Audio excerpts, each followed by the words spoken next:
si alguien es tan amable de grabar, por favor, sería muy bienvenido. Y luego pasárselo a su coordinador y que su coordinador me lo pase a mí. Yo no deseo eso de grabar reuniones y eso a ustedes. Pero bueno, entonces el repaso de hoy va a ser solamente sobre glándulas anexas, ¿ok?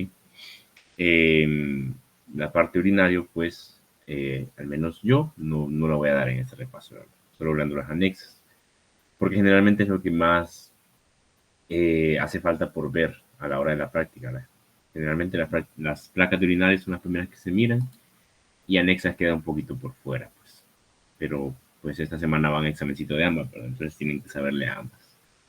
Igual es corto ustedes relativamente, no vamos a estar más de una hora aquí, creo. No lo voy a tener mucho.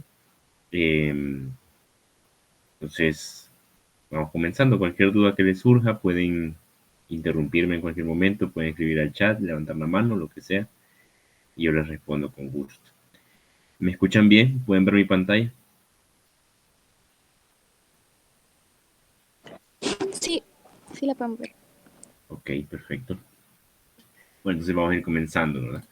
Y vamos a ver las glándulas anexas al sistema digestivo, que ustedes saben cuáles son, ¿verdad? En orden cefalocaudal. ¿Qué quiere decir eso? Que vamos a empezar con las que están más arriba y terminar con las que están más abajo. Entonces, naturalmente, las glándulas anexas que están más arriba, pues, es a la que pertenece esta placa. ¿Qué placa es esta?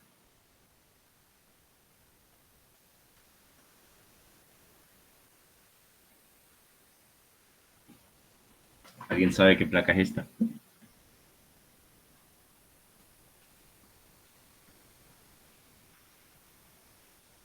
¿No? Esta placa entonces pertenece, ¿cómo? Bueno, no se escuchó muy bien, ¿verdad? Pero pertenece a las glándulas salivales mayores. Y recordemos que las glándulas salivales mayores son tres. Entonces, tenemos las primeras glándulas anexas que vamos a ver son las glándulas salivales mayores. Me disculparán mi letra, ustedes estoy escribiendo con el mouse, entonces no va a ser lo más bonito, pero va a ser funcional. Las glándulas salivales mayores son tres órganos distintos, los cuales son la parótida, la más grande, la submaxilar, la de tamaño intermedio, pero la que más secreta saliva, y la sublingual.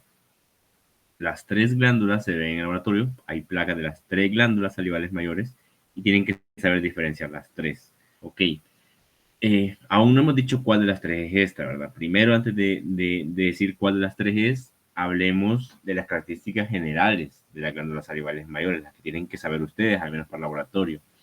Número uno, las glándulas salivales mayores comparten dos características muy importantes. La primera es su morfología.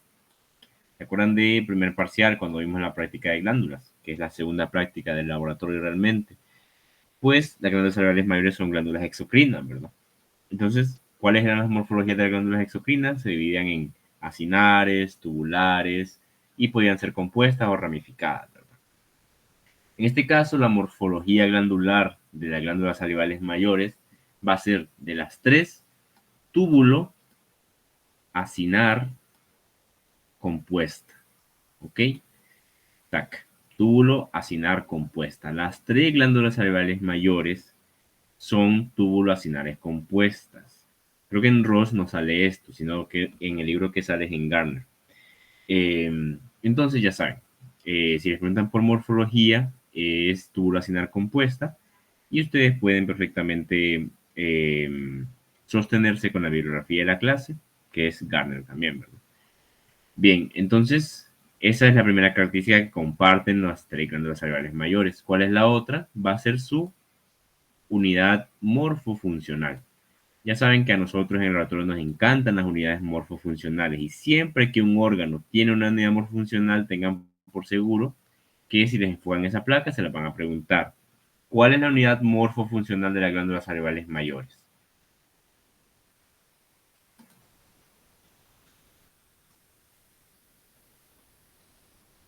Cialona. Es la cialona. Perfecto. Tiene dos nombres realmente. sialona o salivón. A mí me da un poco de risa el nombre de salivón porque suena como si fuera saliva grande, algo así, no sé.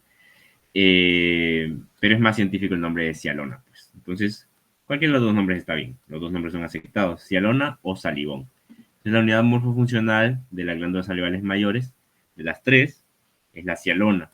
La sialona, según Ross, está compuesta por tres componentes, valga la redundancia. El acino secretor, recuerden que son glándulas túbulo-acinares, entonces tienen un componente acinar. Acino es el primer componente. El segundo componente es el conducto intercalado. Y el tercer y último componente es el conducto excretor. A veces en laboratorio nosotros le decimos que tienen 4 componentes: acino, conducto intercalado, conducto estriado y conducto excretor.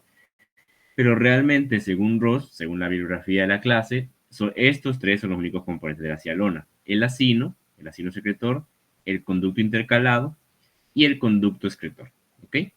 Entonces, si ustedes les preguntan por las componentes de la unidad morfofuncional del enfocado y ustedes ponen estos tres y viene alguien y les dice, pero son 4, ustedes tienen la bibliografía de la clase. Tienen Ross que dice que son esos 3, ¿ok? Entonces, ustedes recuerden siempre apegarse a la bibliografía de la clase. Ya se los hemos dicho por la página de Instagram incluso, ¿verdad? Que realmente de donde tiene que salir toda su información es de bibliografía de la clase. Bien, entonces, estas son las dos características que comparten las tres glándulas salivales: su morfología, que es túbulo acinar compuesta, y su unidad morfofuncional, que es la sialona con sus tres componentes, ¿verdad?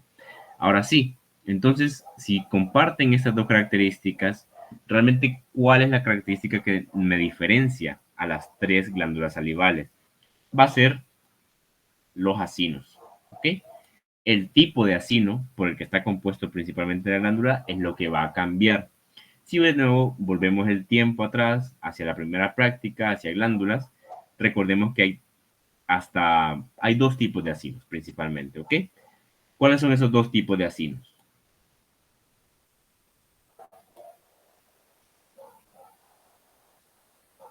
Seroso y mucoso. Perfecto. Tenemos acinos serosos y acinos mucosos. Y en medio hay un tipo especial que son los acinos mixtos, es decir, que son una unión de serosos con mucosos, ¿verdad? Y entonces esa va a ser la principal característica que busco yo para diferenciar las tres glándulas salivales, ¿ok? Va a haber una glándula salival que sea 100% serosa, va a haber otra que sea mixta y va a haber otra que sea 100% mucosa. En este caso, recordando las características de los acinos, de los tres tipos de acinos, en esta placa, ¿qué tipo de acino miramos? Exclusivamente.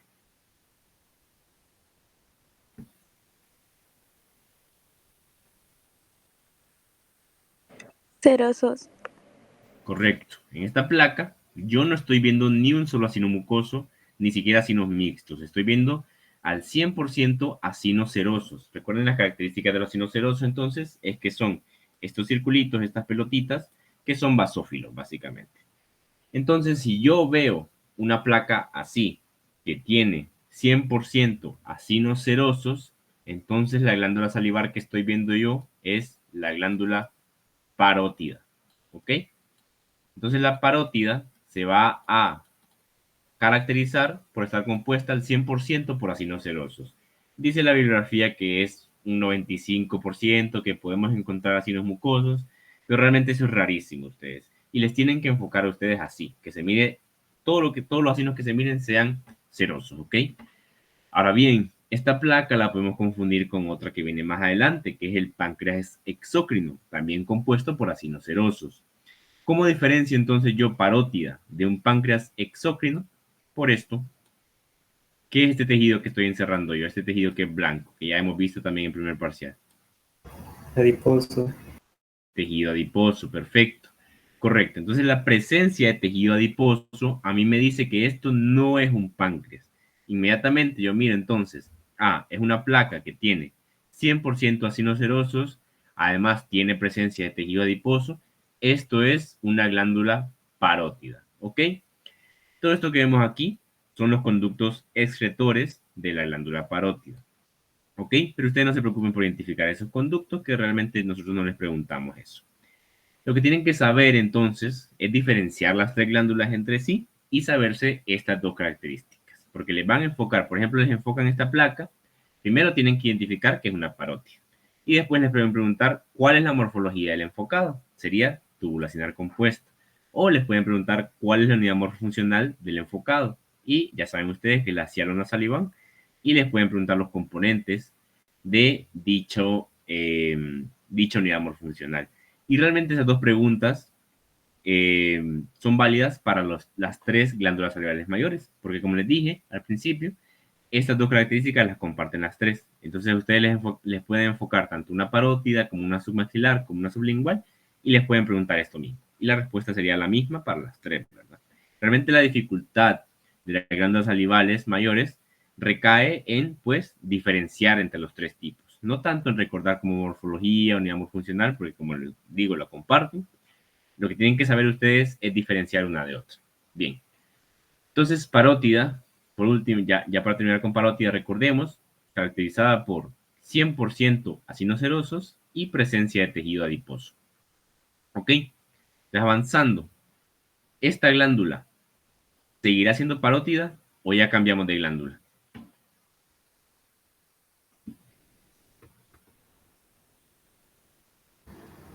Sigue siendo, creo. Sigue siendo parótida. ¿Alguien cree algo distinto? ¿Que esta ya no es parótida? No, no es, porque hay acinos mucosos. Correcto. Esta glándula ya no es una glándula parótida. ¿Ok? Entiendo que hay una característica aquí que los puede llegar a confundir y es de nuevo la presencia de tejido adiposo. La presencia de tejido adiposo, ustedes, no es inequívoca de glándula parótida. Antes nosotros les decíamos eso, que como la parótida es la que tiene más tejido adiposo, y eso es verdad, la parótida es la que tiene más tejido adiposo de las tres. Pero realmente las tres glándulas pueden tener tejido adiposo, ¿ok? Pero realmente ustedes en lo que se van a fijar más que todo para diferenciar las glándulas entre sí va a ser el tipo de acino. Ahora, para diferenciar la parótida de un páncreas, ahí sí, fíjense si hay tejido adiposo, ¿ok? Pero para diferenciar las glándulas entre sí, fijémonos en el tipo de acinos. Y si se fijan aquí, sí, correcto, tenemos estos que son acinos basófilos, entonces son serosos. Pero también encontramos estos aquí abajito, estos acinos pálidos, ¿ok? Estos ya no son acinos serosos, sino que son acinos mucosos e incluso tenemos acinos mixtos como estos que tenemos aquí, ¿ok? Entonces, si yo veo una placa que tiene gran presencia de acinos serosos, pero hay acinos mucosos, hay acinos mixtos y hay tejido adiposo, eso es una glándula submaxilar, ¿ok? La submaxilar, la glándula intermedia en tamaño, es a su vez la glándula que tiene un componente mixto de acinos, es decir, puede tener presencia de acinos serosos como de acinos mucosos. Y otra característica importante de la glándula submaxilar es que encontramos estas estructuras de aquí, que son los acinos mixtos. Y estos acinos mixtos se caracterizan por tener algo llamado semiluna serosa, que si se fijan ustedes, tenemos el acino mucoso y es como que este acino mucoso está aplastando al acino seroso y solo me deja esta semilunita de acino seroso. Literalmente eso es la semiluna serosa. Si a ustedes les enfocan una placa de submaxilar, sí les pueden preguntar por las semilunas serosas, porque es una característica morfológica. Entonces recordemos que son las semilunas serosas, son acinos mixtos, en el que encontramos un acino mucoso encima de un seroso y solo observamos un reborde de acino seroso, ¿ok? Y a eso le llamo yo semiluna, porque literalmente tiene la forma de una semiluna, si se fijan ustedes, ¿ok? Aquí vemos otro, por aquí. Tenemos este acino seroso, la parte pálida, y vemos el acino mucoso, una semiluna. Entonces las semilunas serosas son propias de la glándula submaxilar, ¿ok? Aparte de eso, morfología va a ser exactamente la misma. ¿Cuál es la morfología de las glándulas salivales mayores?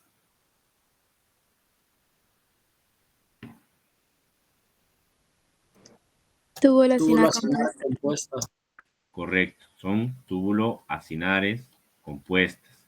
Y su unidad morfofuncional, su UMF, va a ser la misma, también la cialona, con los tres mismos componentes, ¿ok? Lo único que cambia entre la parótida y la submaxilar, pues, es el tipo de acino, que aquí encontramos mucosos y mixtos, y la presencia de estas semilunas cerosas, ¿ok? Recuerden que en ambas glándulas, tanto en parótida como submaxilar, podemos encontrar tejido adiposo. Así que no porque ustedes vean tejido adiposo, inmediatamente asuman que es una parótida. No, ambas pueden tenerlo. Para diferenciar entre dos glándulas salivales mayores, agárrense del tipo de acino, no de la presencia de tejido adiposo. Eso es un truco que me sirve para diferenciar páncreas exócrino de las glándulas salivales mayores, ¿ok? No para diferenciar entre ellas. Y avanzamos con la última, que es, a mi parecer, pues la más fácil de las tres, porque observamos la presencia de puros acinos. ¿De qué tipo? ¿Qué tipo de acinos son estos que vemos aquí? Mucoso. Son todos mucosos, 100% mucosos. Y la única glándula que nos queda, pues, es parece un conejito eso. La única glándula que nos queda es la sublingual. Entonces, si ustedes miran una glándula que está compuesta al 100% por acinos mucosos, es una glándula sublingual. La glándula salival mayor más pequeña de las tres, ¿verdad? ¿Ok? No tiene una característica morfológica distintiva como las semilunas cerosas de la submaxilar. Lo único que vamos a tener en la sublingual va a ser full presencia de acinos mucosos al 100%, y aparte de eso, sus características son las mismas: morfología, tubulacinar compuesta, y unidad morfofuncional, la cialona, ¿ok?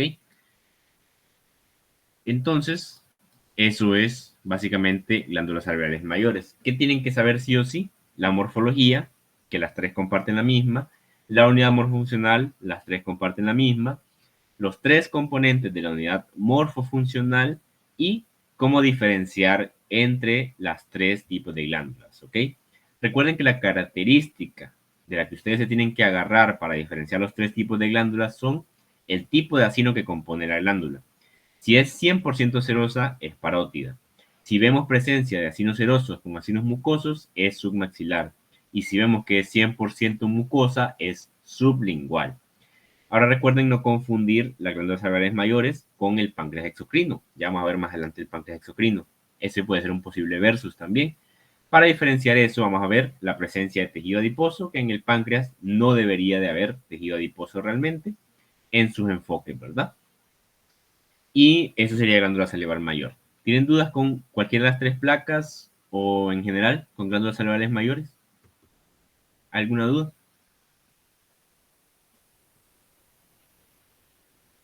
No. ¿No? Bueno, entonces, no hay dudas. Vamos a ir avanzando y como les dije que íbamos en orden cefalocaudal, bajamos a la siguiente glándula y la que toca es esta.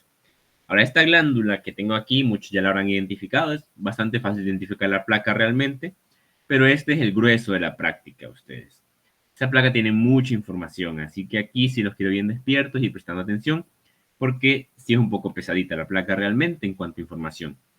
Pero primero que nada, ¿qué placa es esta entonces, a la que le estoy metiendo tanto miedo?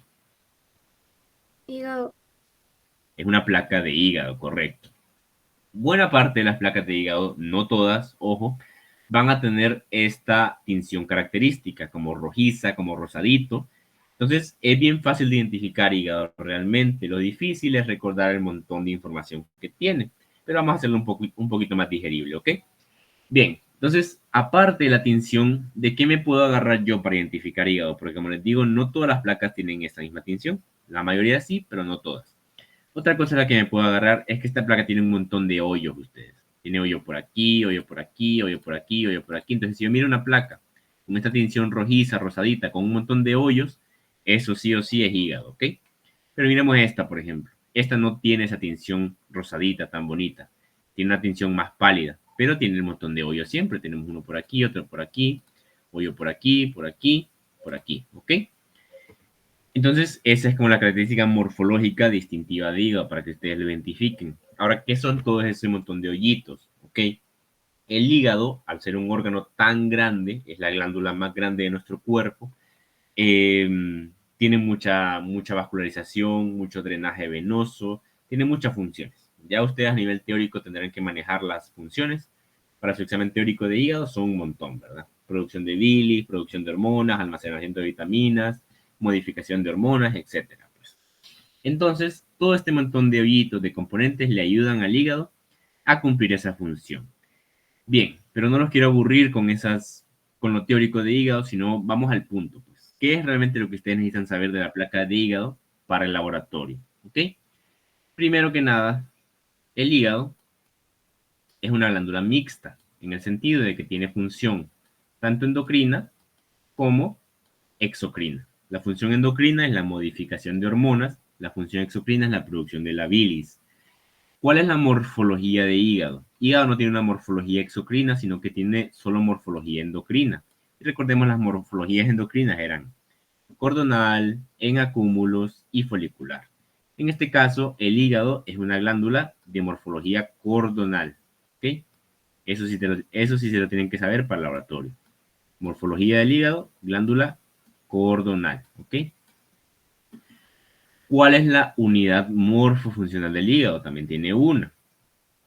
En este caso, la unidad morfofuncional del hígado se le llama lobulillo hepático. ¿Ok? Lobulillo hepático. Bien, estas dos son lo más básico, de lo básico que ustedes tienen que saber sí o sí del hígado. Su morfología y su unidad morfofuncional. Ahora vamos a ir poco a poco diseccionando la placa para ir diciendo qué más tienen que saber ustedes.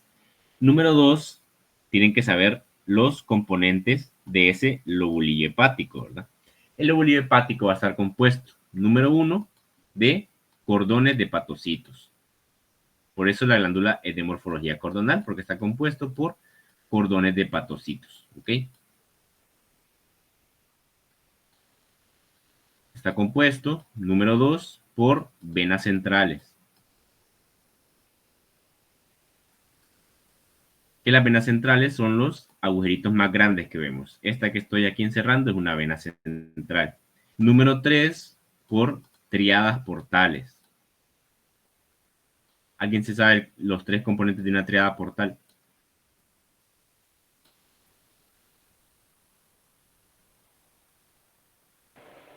Arteriola, vénula y conductio biliar. Correcto. Tenemos entonces una rama de la vena porta, una rama de la arteria hepática y un conductillo biliar. Ya vamos a hablar de eso más a fondo.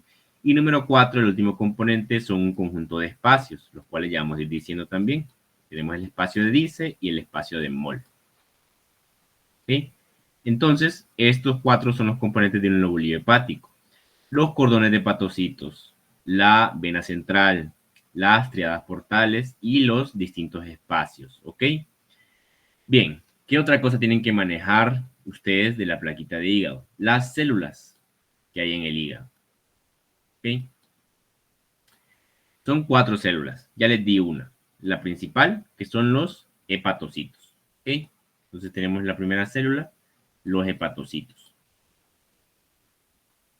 La segunda célula se llaman células de Kupffer. ¿Alguien sabe qué son las células de Kupffer? Macrófago. Son los macrófagos del hígado. Perfecto. ¿Ok? El tercer tipo celular se llaman células de hito o células estrelladas. Y el cuarto y último tipo celular se llaman colangiocitos. ¿Ok?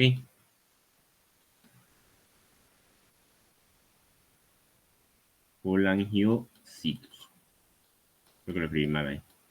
Los colangiocitos son las células que recubren todo el trayecto biliar. Desde el conductivo biliar que está en las ciudades portales hasta la propia vesícula biliar va a estar recubierta por colangiocitos. Bien, entonces aquí ya tenemos ciertas cosas que sí o sí tenemos que manejar de la placa de hígado. Número 1, su morfología cordonal. Número 2, su unidad morfofuncional, el lobulillo hepático. Número 3, los componentes del lobulillo hepático, que son cordones de hepatocitos, una vena central, una triada portal y los distintos espacios. ¿Qué otra cosa tenemos que saber de la placa? Las células que encontramos en hígado. Número 1, la principal tipo celular del hígado son los hepatocitos. Número 2, las células de Kupffer, que son macrófagos. Número 3, las células de Ito, ya voy a hablar un poquito más de ellas. Y número 4, los colangiocitos, que recubren toda la vía biliar. ¿Ok? Ahora, esto es lo fácil de hígado, ustedes, recordar todo esto. Lo más complicado de hígado es lo que viene, y son las distintas formas de organizar su parénquima, ¿ok? Como el hígado tiene tantas funciones, los histólogos, los patólogos, necesitaban organizar este parénquima, todo esto, todas las células, los componentes del lobulillo, de distintas maneras para estudiar una función determinada, ¿ok? En concreto, se estudiaron 3 funciones, ¿ok?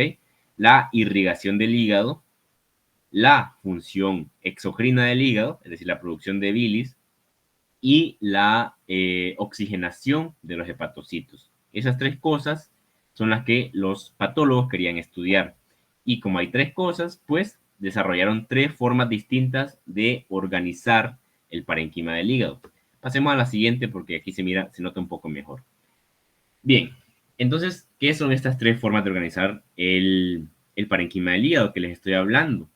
Es básicamente reorganizar esos componentes en formas distintas. Empecemos con la primera forma de organizar el parénquima, ¿ok? La primera es trazar una línea entre triadas portales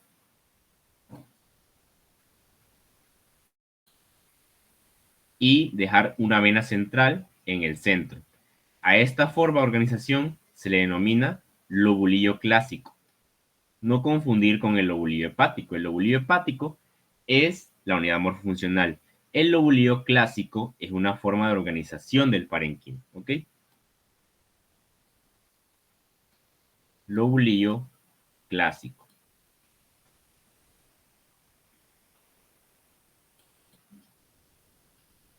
¿Qué estudia este lobulillo clásico? La irrigación del hígado.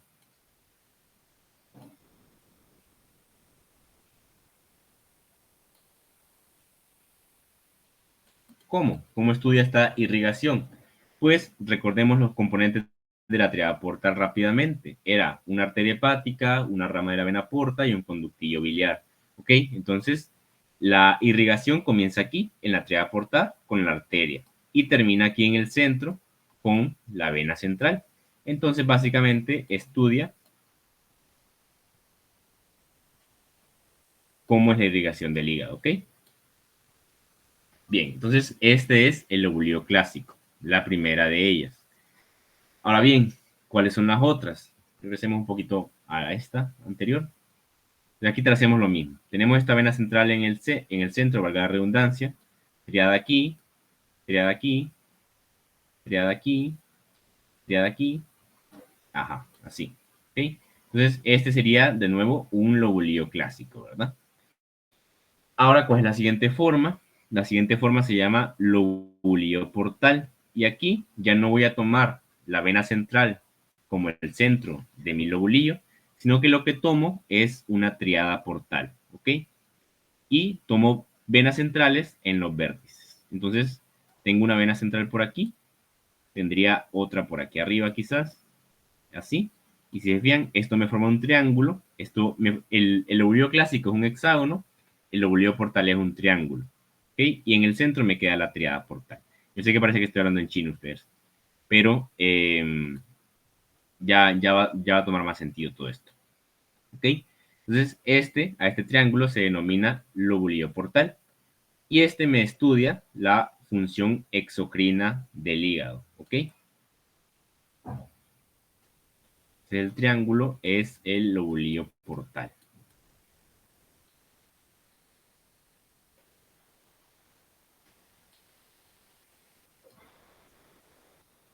Y estudia la producción de bilis, la función exocrina.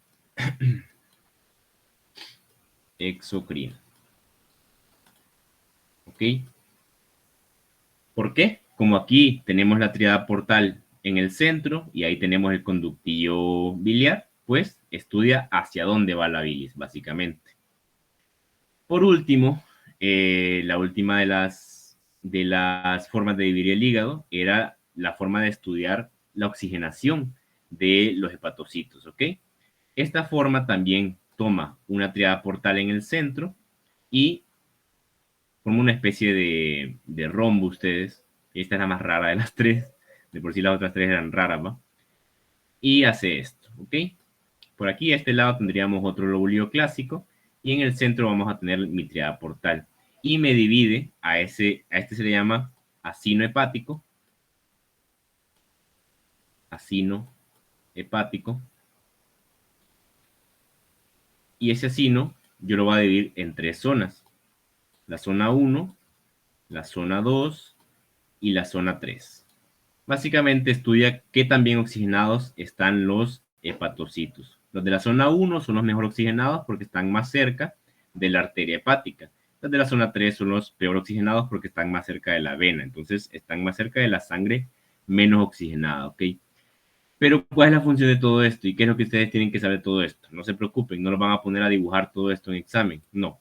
Lo que les pueden preguntar a ustedes en examen con respecto a esto va a ser justamente, la pregunta sería, son formas de dividir al parénquima del hígado y ustedes tienen que poner el nombre de estas formas que les acabo de dar, ¿ok? Que son las tres, el lobulio clásico, el lobulio portal y el acino hepático. No se preocupen por aprenderse qué va en el centro, qué va en los vértices o algo así, porque no es algo que les van a preguntar en examen, creo yo.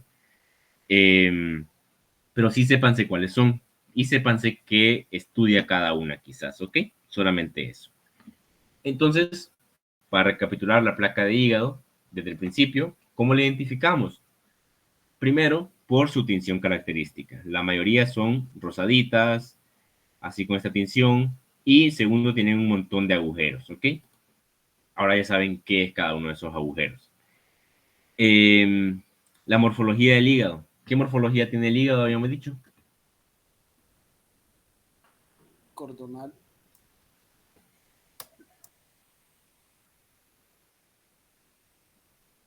Ajá. ¿Cuál es la morfología del hígado? La morfología glandular.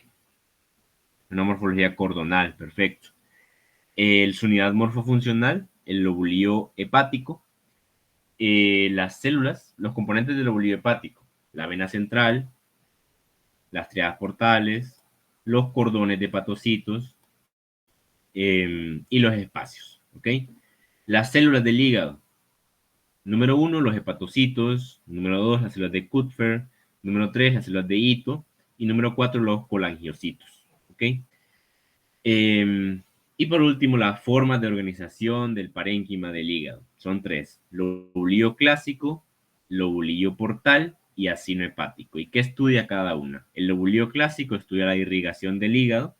El lobulio portal estudia la función exocrina del hígado. Y el acino hepático estudia la oxigenación del hígado. ¿Ok? Eso es lo que ustedes tienen que manejar de la placa. No, como les digo, no se maten tratando de entender qué es el vértice, cuál es el punto central de cada una de las formas de organización. Porque al menos para el laboratorio no les vamos a preguntar eso, ¿ok? No descarto que en su examen teórico el dibujo sea justamente eso, ¿ok? Básicamente dibujar eso, pero no creo tampoco.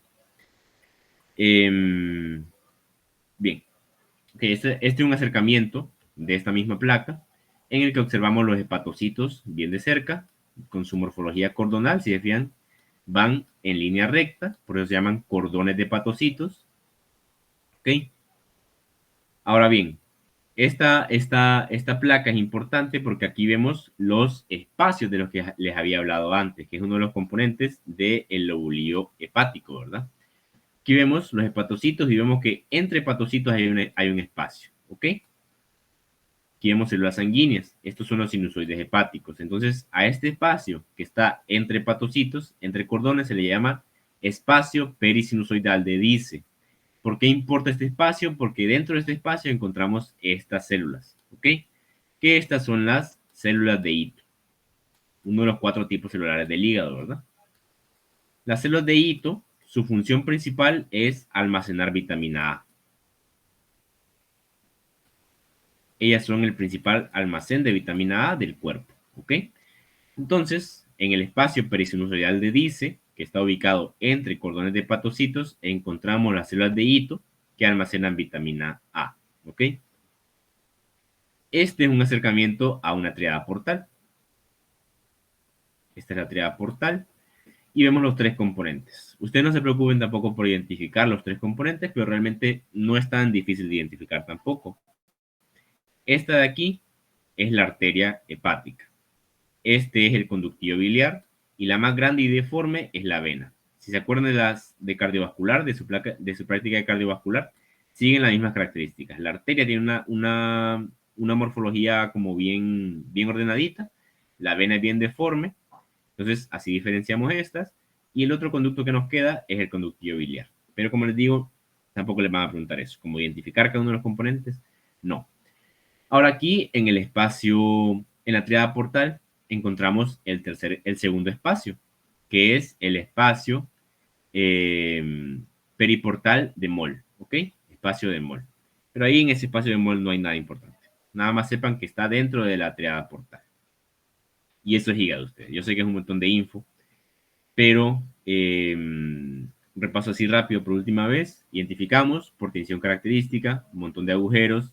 Tenemos que saber morfología, unidad morfofuncional, células, los 4 tipos celulares, las formas de organizar el parénquima y qué estudia cada una de esas formas, los espacios, el espacio perisinusoidal de Dice, que ahí están las células de hito, la vitamina, que almacenan vitamina A.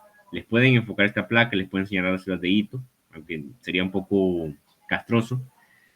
Pero bien, eso.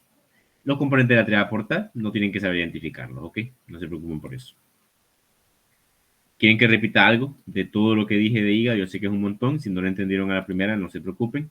Puedo repetir.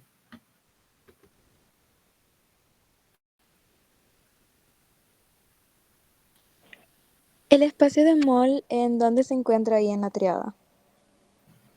El espacio de Moll. Espera. El espacio de Moll es básicamente todo lo que está por fuera, que no es los tres componentes. Entonces tenemos la vena, la arteria y el conductillo biliar. Entonces todo lo que rodea esos tres componentes, que es básicamente, así bien de manera general, lo que estoy como señalando ahorita, encerrando, todo eso sería el espacio de Moll. Pero como les digo, en ese espacio de Moll no hay nada interesante, ni nada que ustedes tengan que saber para el laboratorio. Nada más es que ahí es el drenaje linfático del hígado, en el espacio de Moll. Eso es lo que sucede en el espacio de Moll. Pero como les digo, no es necesario para el laboratorio, pues. Pero ese es el espacio de Moll, ¿ok? Todo lo que está por fuera de los tres componentes. Gracias. ¿Alguna otra duda? ¿Otra cosa que quieren que repita? No tengan pena ustedes.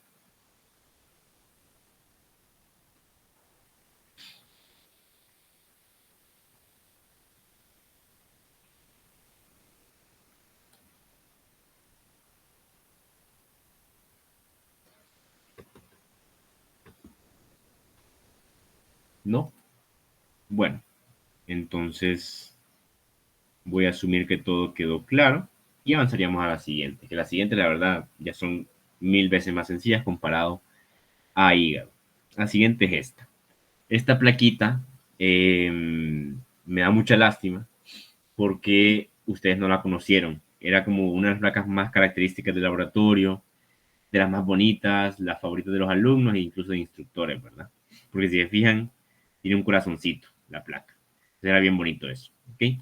Se perdió el semestre pasado, entonces descanse en paz la plaquita, ¿verdad? Pero esta plaquita se corresponde a, ¿alguien sabe? Vesícula biliar. Es una vesícula biliar, perfecto. Sabemos que una vesícula biliar, sobre todo por la presencia justamente del corazoncito y de este otro que encerré por aquí, de estos otros que están aquí, que son todo esto que está aquí también, son los famosísimos senos de Rokitansky-Aschoff, ¿ok? Esa es la característica inequívoca de vesícula biliar. Si ustedes observan una placa así, que pueden observar el epitelio que es cilíndrico simple, pueden fijarse en eso, vemos epitelio cilíndrico simple, y observamos como estos agujeros por dentro del epitelio, que están subyacentes al epitelio. Eso es vesícula biliar, ¿ok? Vesícula biliar es un saco asociado a el hígado. No es una glándula como tal, porque la vesícula biliar realmente ella no tiene secreción propia, sino que lo que hace es almacenar la bilis que viene del hígado y luego libera esa bilis según sea necesario, ¿verdad? Entonces, nunca digan que la vesícula biliar es una glándula, porque no lo es, no tiene secreción propia, ¿ok? Nada más almacena la secreción del hígado. La vesícula biliar va a estar compuesta por 3 capas. La vesícula biliar compuesta de 3 capas, muy parecidas a las capas que miramos en el tubo digestivo, nada más que le quitamos una, ¿verdad? ¿Alguien sabe cuáles son las 3 capas de vesícula biliar? La primera siempre es la misma y la última también siempre es la misma. Mucosa muscular y serosa. Perfecto. ¿Ok? Entonces, mucosa, muscular y adventicia serosa. ¿Ok? Aquí, la única capa que perdemos es la submucosa. La vesícula biliar no tiene submucosa. ¿Ok? Pasamos de un solo a la muscular. Bien, entonces la mucosa, ya sabrán ustedes que mucosa siempre es sinónimo de epitelio. Siempre hay un epitelio en las mucosas.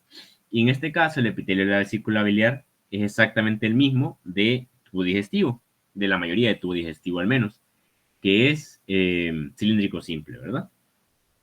Tenemos un epitelio cilíndrico simple, con su lámina propia, su membrana basal siempre. Ustedes ya saben eso. En la submucosa, en la lámina propia, perdón, de este epitelio, es donde encontramos los senos de Rokitansky-Ashov. Estos senos de Rokitansky-Ashov son invaginaciones del epitelio en respuesta a inflamación. Entonces, los senos de Rokitansky-Ashov sí son patológicos, son señales patológicos, ¿ok? De que hay un estado inflamatorio en la vesícula biliar, ¿ok? Y según Ross, hay una correlación entre la presencia de senos de Rokitansky-Ashov y la presencia de cálculos biliares, ¿ok? Entonces, eso, mucosa, epitelio cilíndrico simple, con su lámina propia, su membrana basal.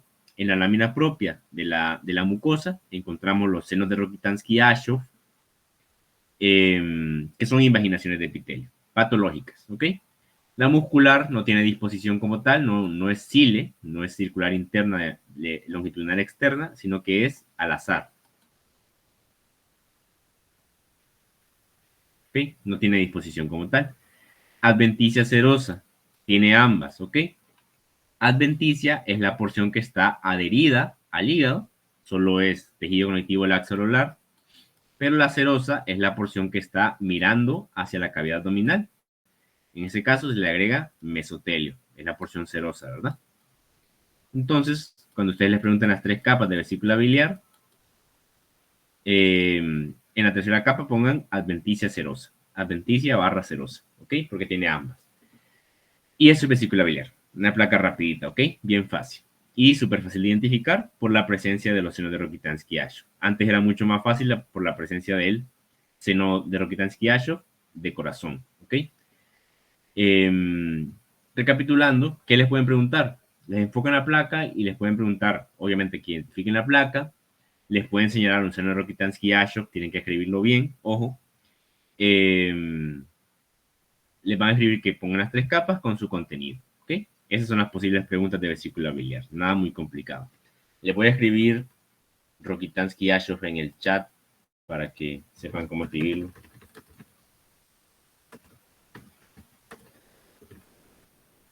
Rokitansky-Ashov.